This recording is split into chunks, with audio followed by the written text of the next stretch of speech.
और दोस्तों हम लेकर आ चुके हैं आप लोगों के लिए शाम की 50 बड़ी खबरें 20 मिनट में बताएंगे आखिरकार आज कैसे। दोस्तों इजराइल के हमलों से दहला गाजा में कई लोगों की मौत। आपको बताते चलें इजराइल की इस हरकत के ऊपर अमेरिका ने लगाई फटकार। आखिरकार क्यों प्रधानमंत्री ने कर दिया गाजा का समर्थन और कैसे 5 राज्यों में राहुल गांधी के प्रचार ने पलट दी बाजी, बीजेपी को खानी पड़ी मुंह की। तो तमाम खबरों पर बात करेंगे, लेकिन उससे पहले अगर आपने अब तक हमारे चैनल को सब्सक्राइब नहीं किया है तो कर लीजिए ताकि इस तरीके वीडियोस आपको आगे भी मिलते रहे। दरअसल दोस्तों आपको बताते चले फिलहाल गाजा पट्टी दहला, इजराइल के हमलों से कई लोगों की मौत। जी हाँ, आपको बताते चले दोस्तों इजराइल लगातार मानवता का उल्लंघन कर रहा है। उसने जैसे ही सीज फायर खत्म हुआ एक के बाद एक बड़े हमले करना शुरू कर दिया, लेकिन इस हमलों से आपको बताते चले गाजा पट्टी में सबसे ज़्यादा नुकसान हुआ है।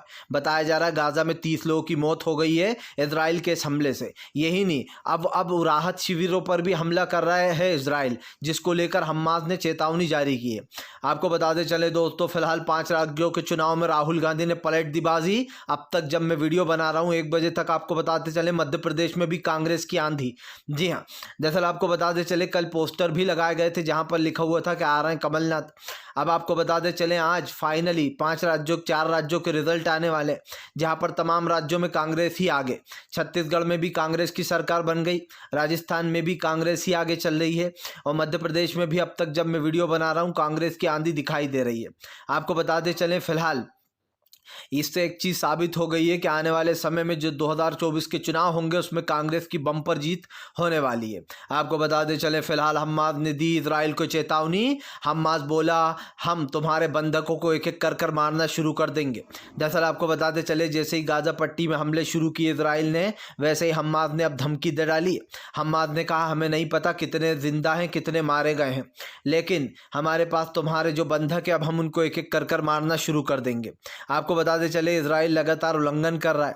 बताया जा रहा है वो गाजा पट्टी पर जो है यहाँ पर पूरा कब्जा करना चाहता है और यही कारण है जो अब हमास ने खुली चेतावनी दे दी है इजराइल को। हमास की इस चेतावनी के बाद इजराइल काफ़ी ज़्यादा परेशान है, क्योंकि इजराइल को लग रहा है कि हमास जो ने ये जो धमकी दी है उसे, ये उसने खोखली धमकी नहीं दी है। जाहिर सी बात है हमास दोस्तों कुछ बड़ा करने वाला है। आपको बताते चले प्रधानमंत्री नरेंद्र मोदी ने कर दिया गाजा का समर्थन। राहत शिविर 20 में जब प्रधानमंत्री की बैठक हुई तो उस दौरान प्रधानमंत्री ने जो उपराष्ट्रपति है वहाँ का इजराइल का, उनसे बातचीत में ये कहा कि फ़िलहाल जो गाज़ा पट्टी में हो रहा है वो गलत है। उन्होंने कहा कि फ़िलहाल गाज़ा को लगातार मदद भेजना चाहिए। दरअसल दोस्तों आपको बताते चले एक एक कर पहले तो जो है यहाँ पर उत्तरी गाज़ा में हमले किए गए, पूर्वी में भी हो रहा है, जिसके बाद गाज़ा के लोग काफ़ी परेशान हैं। आपको बताते चले फिलहाल दोस्तों भूपेश बघेल की आंधी में उड़ गई बीजेपी। बघेल का फिर दिखा छत्तीसगढ़ में जादू दिखते से ही बीजेपी में सन्नाटा छा गया है। दरअसल अब तक जब मैं बना रहा हूं दोस्तों वीडियो भूपेश बघेल की आंधी आ चुकी है। आपको बता दें छत्तीसगढ़ में भूपेश बघेल का जादू बरकरार है। ये जादू कोई ऐसा वैसा नहीं बल्कि अच्छी खासे मार्जिन से भूपेश बघेल फिर से दोबारा चुनाव जीत रहा है। आपको बता दें छत्तीसगढ़ तमाम समेत 4 राज्यों के नतीजे आ रहे हैं। अभी तो नतीजे चल ही रहे हैं जब मैं वीडियो बना रहा हूँ, इसलिए मैं आपको जो अब तक का रिजल्ट है वही बता रहा हूँ। इसमें भूपेश बघेल ने फाइनली अपनी सरकार बनाने का दावा एक तरीके ठोक दिया है, क्योंकि भूपेश बघेल के पास अच्छी खासी बहुमत हासिल है। आपको बता दें चले दोस्तों फिलहाल हमास इजराइल की जंग में एक बार फिर से कूद पड़ा जो है यहाँ पर दोस्तों। आपको बताते चले ईरान ने दी खुली धमकी। दरअसल आपको बताते चले ईरान ने जो है यहाँ पर धमकी दे डाली है इजराइल को। ईरान ने कहा है कि फिलहाल हम फिलिस्तीन के लोगों को मारना इजराइल को भारी पड़ेगा। उन्होंने कहा कि इजराइल को तबाह करके छोड़ेंगे हम। आपको बताते चले फिलहाल ईरान ने फिर से एक बार धमकी दे दी है कि लगातार जो हमले कर रहा है इजराइल, उसके हमले को हम रोकेंगे। यही कारण है दोस्तों जो अब ईरान ने खुली चेतावनी देते हुए एक तरीके से सफाया करने का प्लान बना लिया है इजराइल को, क्योंकि ईरान को लग रहा है कि वो वहाँ के लोगों के साथ गलत कर रहा है। आपको बताते चले नतीजों के दिन ही कमलनाथ बोले हमारी सरकार आ रही है, हमने कहा था। आपको बताते चले दोस्तों दरअसल इस बार ओपिनियन पोल ने काफ़ी चौंकाया। तमाम ओपिनियन पोल धाराशाही होगा, क्योंकि कांग्रेस को हर जगह बम्पर जीत मिल रही है। इससे मध्य प्रदेश का रिजल्ट भी तय हो गया है। आपको बता दें मध्य प्रदेश में कांग्रेस अच्छा खासा प्रदर्शन कर दिया और सबसे बड़ी बात ये कांग्रेस दावा कर रही थी कि मध्य प्रदेश में वो अपनी ही सरकार बनाएगी, क्योंकि कांग्रेस का कहीं ना कहीं जो ओपिनियन पोल था वो उसने भी करवाया था। इसलिए मध्य प्रदेश में जो सी वोटर ने दिया था कि कांग्रेस जीत रही है। अभी तक का जो आंकड़ा है दोस्तों वो तो यही बताता है कि सच में कांग्रेस मध्य प्रदेश में सरकार बनाती हुई नज़र आ रही है। आपको बताते चले तमाम राज्यों के नतीजे आने के बाद बीजेपी को बड़ा झटका लग रहा है। अभी तो हालांकि फाइनल रिजल्ट नहीं हुआ है क्योंकि गिनती चल रही है, लेकिन एक अभी से रुझान ये साफ दिख रहा है दोस्तों कि अब ये सरकार जो है बीजेपी की उखड़ने वाली है, क्योंकि हर जगह राहुल गांधी की आंधी दिखाई दे रही है। आपको बताते चले दोस्तों फिलहाल राहुल गांधी के आंधी में उड़े केसीआर, उड़ गए तेलंगाना में केसीआर के परखच्चे। जी हाँ, दरअसल आपको बताते चले दोस्तों तेलंगाना में कांग्रेस की बम्पर जीत होने जा रही है।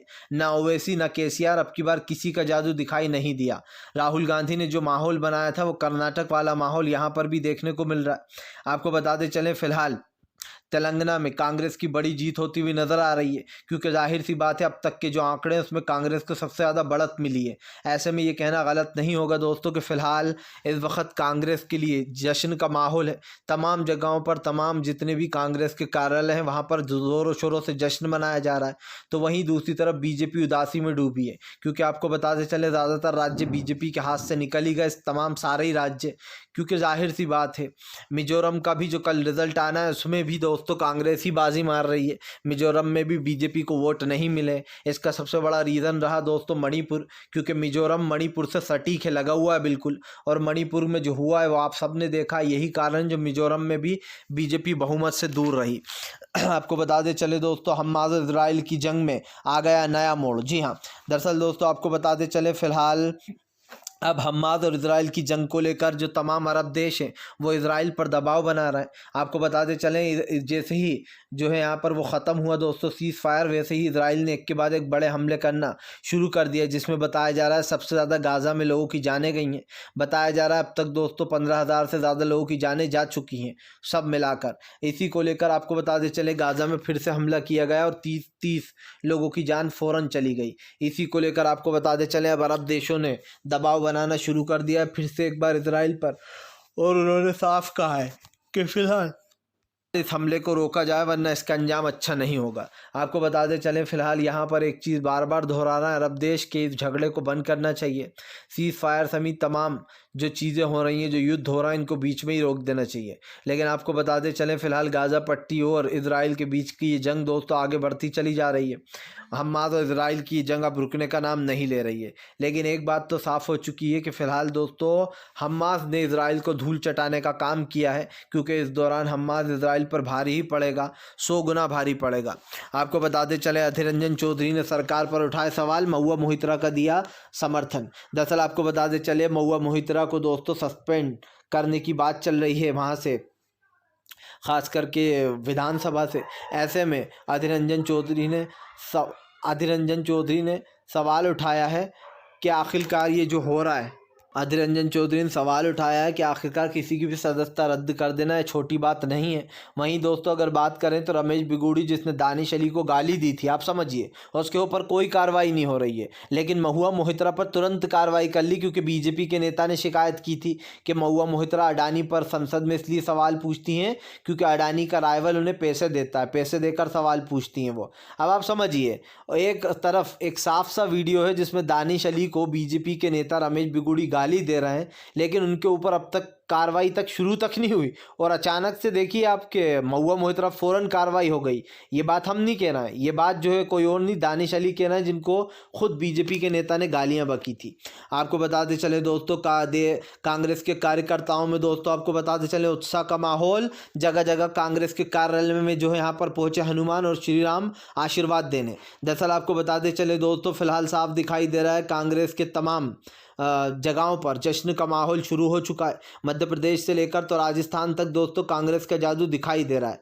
ये कहना गलत नहीं होगा दोस्तों कि फ़िलहाल इस चीज़ के, ख़ास करके इस रिज़ल्ट के सबसे बड़े दावेदार राहुल गांधी बने, क्योंकि अगर एक तरीके देखा जाए जो प्रचार हुआ, जिस तरीके से जगह जगह पर जाकर प्रचार किया गया, उसमें अशोक गहलोत का भी नाम सबसे पहले, क्योंकि जाहिर सी बात है जहाँ पर भी सरकारें ने जा रही है कांग्रेस की, वहां पर दोस्तों इन सब लोगों का रोल भी बड़ा रहा। आपको बताते चले फिलहाल कांग्रेस के कार्यालय में जश्न का माहौल है, ढोल नगाड़े बज रहे हैं। तो वहीं दूसरी तरफ दोस्तों बीजेपी के जो नेता बड़ी बड़ी बातें कर रहे थे छत्तीसगढ़ राजस्थान को लेकर, मध्य प्रदेश को लेकर उनको मुँह की खानी पड़ेगी, क्योंकि मैंने देखा था मध्य प्रदेश में बीजेपी को बम्पर बता रहे थे और कांग्रेस को नीचे, लेकिन यहाँ पर तो कुछ रिजल्ट और कुछ ही बता रहा है। अब तक जो गिनती हुई है उसमें तो दोस्तों आप समझिए कांटे की टक्कर चल रही है दोनों में, चाहे वो मध्य प्रदेश की बात कर रहा हूँ। बाकी छत्तीसगढ़ राजस्थान में तो क्लियरली कांग्रेस आ गई है और तेलंगाना में भी कांग्रेस का ही दबदबा। यही कारण है दोस्तों जो यहाँ पर अब टक्कर है मध्य प्रदेश में। देखना यह है कि सबसे ज़्यादा सीटें कौन जीतता है और किसकी सरकार बन जाती है। सिंपल सी बात यह है कि कमलनाथ और शिवराज का मुकाबला है दोस्तों, लेकिन यहाँ पर कांग्रेस एक कदम आगे चल रही है। वो इसलिए क्योंकि कहीं ना कहीं 18.5 साल जो मामा शिवराज को मिले उसका एज कांग्रेस को मिल रहा है और कहीं ना कहीं फिर से एक बार हो सकता है एमपी में जो है कमलनाथ ही सरकार बना ले। क्योंकि अब तक के रिजल्ट के हिसाब से बता रहा हूँ, जब मैं वीडियो बना रहा हूँ दोस्तों इस वक्त 1:15 बज रहा है लगभग। आपको बताते चले दोस्तों फिलहाल बढ़ गई जो है यहाँ पर इजराइल की मुश्किलें। जी हाँ, आपको बताते चले इजराइल ने तमाम बाहरी कंपनियों को, बाहरी जो वो होते हैं दोस्तों स्पाई जो छुपकर काम करते हैं, उन लोगों को कॉन्ट्रैक्ट दिया है कि हमास के जितने भी नेता हैं उनको एक एक कर कर मार दिया जाए। आपको बताते चले विदेशी देशों ने इसे गलत कदम बताया। उन्होंने कहा कि फ़िलहाल अपनी ही गलतियों से सीखेगा इजराइल, ये गलती करने जा रहा है इजराइल। आपको बताते चले बताया जा रहा है हमास के नेताओं को मानने की नसीहत दी गई है और इजराइल ने बोला जो भी नेता सामने आए उसको उड़ा दो। जाहिर सी बात है दोस्तों इजराइल जो है वह हमास के नेताओं को मरवाना चाहता है। इसी को लेकर ये बड़ा खुलासा सामने आया जिसको लेकर बाहरी देशों ने खुली चेतावनी भी दी है।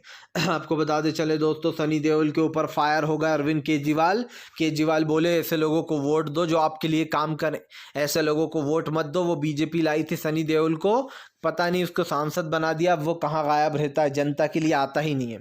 आपको बता दें दोस्तों बात तो सही भी है, ये लोग फिल्म स्टार को टिकट दे देते हैं, उसको जितवा भी देते हैं किसी न किसी तरीके से, लेकिन जो जनता इनको वोट देती है दोस्तों उनके लिए काम तो कुछ करते नहीं है।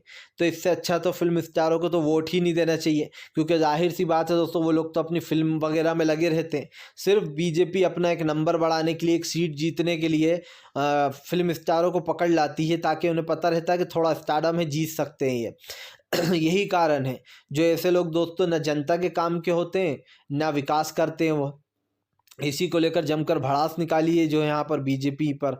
और ये भी कहा गया है कि फिलहाल सनी देओल जैसे लोगों को दोबारा ना चुने। केजरीवाल ने साफ कहा है कि ये सरकार की नाकामियां हैं जो दिखाई दे रही है। आपको बताते चले दोस्तों दरअसल आपको बताते चले फिलहाल इजराइल और हमास के बंधकों के बीच की डील ख़त्म।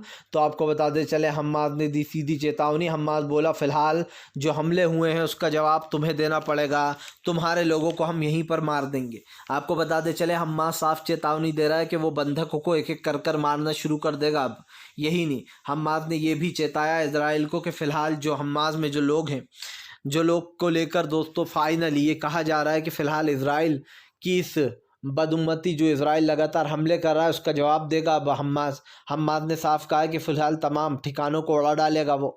यही नहीं, हमास ने ये भी चेतावनी दी कि जितने भी बंधक अब बचे हैं अब उन सबको हम जो यहाँ पर एक एक करके मारेंगे। यही कारण है दोस्तों जो अब मुश्किलें बढ़ सकती हैं। लेकिन मुश्किल अगर बढ़ गई ना दोस्तों तो आप समझिए इस मुश्किल को झेल नहीं पाएगा इजराइल, क्योंकि हमास का गुस्सा अब चरम पर पहुंच चुका है। आपको बताते चले दोस्तों फिलहाल बीजेपी के लिए बुरी खबर, हर जगह दोस्तों बीजेपी का सूपड़ा साफ। अब क्या करेगी बीजेपी 2024 में? क्या 23 की लड़ाई ने दे दिए संकेत कि हर जगह दोस्तों अब बजने वाला है कांग्रेस का डंका। दरअसल दोस्तों जो रिजल्ट निकल कर सामने आ रहे हैं, जो रिजल्ट हमें बताए जा रहे हैं, उसमें तो साफ दिखाई दे रहा है कि कांग्रेस ने बीजेपी को हर जगह से साफ कर दिया। बीजेपी के पास एक ही राज्य बचा था तेलंगाना साउथ का, वो भी कांग्रेस ने छीन ली, जो थोड़ी बहुत उसकी वहाँ पर पॉपुलैरिटी थी। आपको याद होगा पिछली बार तेलंगाना में केसीआर के आगे बीजेपी ने अच्छी खासी सीटें जीत ली थी, लेकिन अब की बार कांग्रेस ने सूपड़ा ही साफ कर दिया, क्योंकि कर्नाटक में कांग्रेस की सरकार बनी, इसीलिए तेलंगाना में भी कांग्रेस का जादू दिखाई दिया। आपको बता दें दलें इसका सबसे बड़ा नुकसान बीजेपी को हो रहा है, क्योंकि बीजेपी अब साउथ से ख़त्म हो गई है। मतलब अब साउथ की जगह पर बीजेपी की कहीं की सरकार बची ही नहीं है, पूरे साउथ से बीजेपी साफ हो चुकी है। और ये बीजेपी के लिए एक बड़ा झटका माना जा रहा है, क्योंकि आपको बताते चले बीजेपी का गेम ओवर होता हुआ यहाँ पर नज़र आया साउथ से, और अब कांग्रेस का गेम शुरू हुआ है। क्योंकि याद करिए इंदिरा गांधी जो है दोस्तों वो साउथ से ही चुनाव जीती थी। जब वो एक बार चुनाव हार गई थी, कमज़ोर पड़ गई थी, तो साउथ ही था जिसने इंदिरा गांधी को दोबारा चुनाव जिताया था और जान भर दी थी उनमें।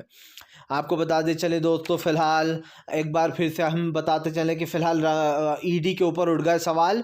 20 करोड़ की घूस लेने का आरोप के साथ पकड़ा गया ईडी का जो है सुपरस्टार। लेकिन अब इसके ऊपर जयराम रमेश ने जमकर बीजेपी को लपेटा है। दरअसल जयराम रमेश लिखते हैं कि फिलहाल भाजपा के सुपरस्टार प्रचारक में से एक बार फिर से तमिलनाडु में जो है यहाँ पर एक ईडी का कार्यकर्ता मुसीबत में है। कुछ हफ्ते पहले राजस्थान में एक एंड अधिकारी को 15 लाख रुपए की रिश्वत के साथ पकड़ा गया था। उन्होंने कहा कि फिलहाल ईडी के एक और अधिकारी को जबरन वसूली और रिश्वतखोरी मामले में 20 लाख रुपए के साथ रंगे हाथ गिरफ्तार किया गया है। उन्होंने कहा कि यही मोदी सरकार की ईडी, सीबीआई और आईटी सेल का काम है, लोगों को डराना धमकाना, उनसे रिश्वत वसूली करना। जो लोग कभी अपने स्तर पर जाने जाते थे अब वो वसूली रैकेट चला रहे हैं छोटे छोटे स्तर पर। यानी कि उनका कहना है कि मोदी सरकार ने ईडी को एक तरीके से खूंखार बना दिया है, जो अब खुद ही ईडी अपने छोटे छोटे वो चला रही है रैकेट, जो पैसे वसूलने का काम कर रहे हैं। आपको बता दें चले फिलहाल दोस्तों, काउंटिंग के दिन बीजेपी और कांग्रेस के कार्यकर्ताओं में भिड़त। जी हाँ, दरअसल आपको बताते चले काउंटिंग के दिन ही बीजेपी ने आरोप लगाने शुरू कर दिए। तो उधर आपको बताते चले बीजेपी कह रही है कई राज्यों में कांग्रेस धांधली कर रही है। आपको बताते चले जैसे रिजल्ट आना शुरू हुआ तो बीजेपी ने रोना शुरू कर दिया। दरअसल अभी कुछ दिन पहले तक तो बीजेपी आरोप लगा रही थी कि कांग्रेस रिजल्ट में रोती है, लेकिन यहाँ तो कुछ और ही दिखाई दे रहा है। यहाँ तो दिखाई दे रहा है कि फिलहाल बीजेपी ही रो रही है, क्योंकि कांग्रेस के रिजल्ट देखने के बाद बीजेपी जो है दोस्तों वो ये कह रही है कि धांधली हुई है। कई जगह तो ईवीएम के भी निशान लगाए जा रहे हैं। इससे एक चीज़ तो साबित हो जाती है कि फिलहाल जैसे ही चुनाव के नतीजे आना शुरू हुए वैसे ही बीजेपी दोस्तों सियानी बिल्ली की तरह खंबा नोचने शुरू हो गई। सीधी सी बात यह है दोस्तों कि मध्य प्रदेश से लेकर तो राजस्थान तक कांग्रेस का डंका बजा। जिन लोगों ने मध्य प्रदेश को लेकर अपने ओपिनियन पोल बताए थे कि शिवराज सिंह जी की आंधी आ रही है, वैसा तो कुछ नहीं हुआ दोस्तों मध्य प्रदेश में।